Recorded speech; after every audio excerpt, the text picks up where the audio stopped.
Of you this Thanksgiving weekend. I met people from Ohio and Indiana and California and Texas, so it's nice to meet the various people in with their families this Thanksgiving weekend. I spent Thanksgiving at the Little Sisters of the Poor on the north side with my 87-year-old mother, and you had to make a reservation. So there was, on her unit, she's in Our Lady of Perpetual Health unit. There's 12 residents living there.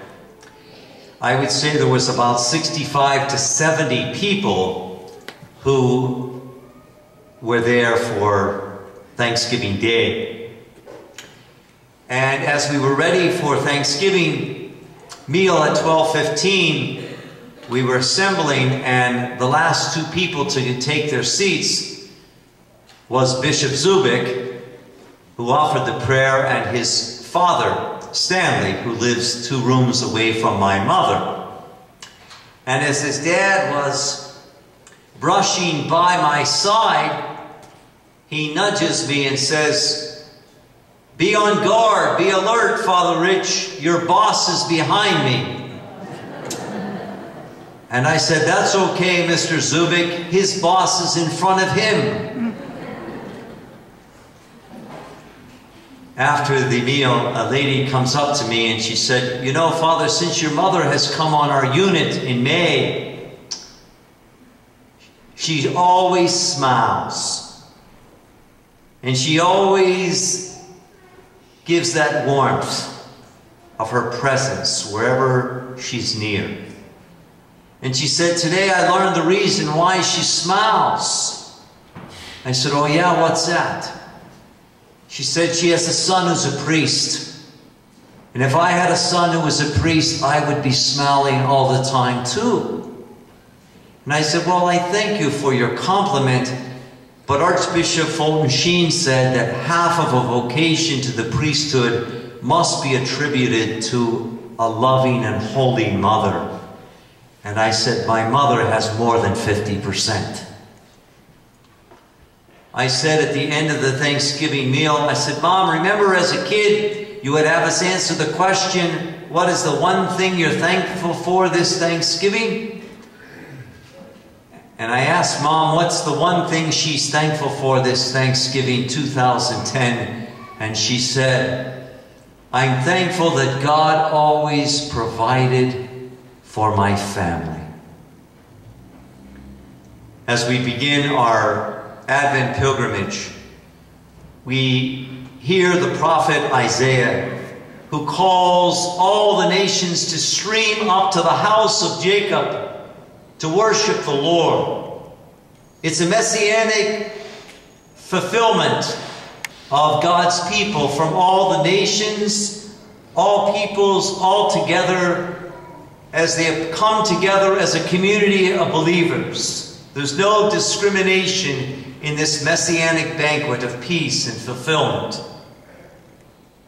There's a restoration of all genders and races and cultures and languages and ages and pilgrimages that all come together to be one.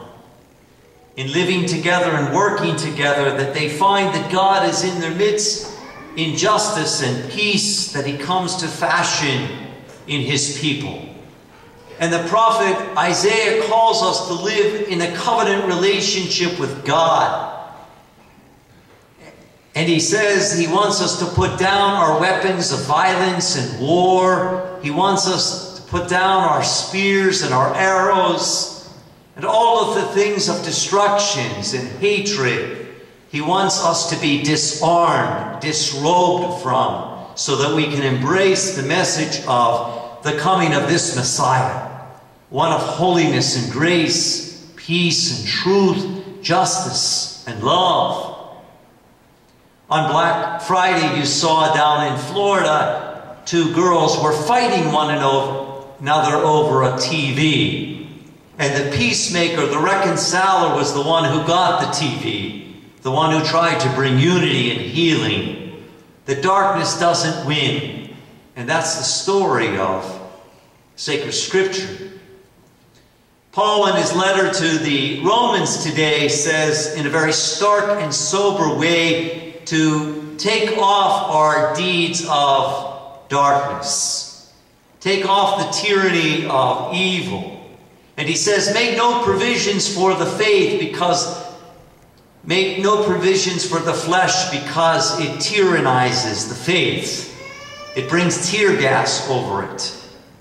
And he says it can even endanger our salvation, our flesh, unless it is elevated by grace.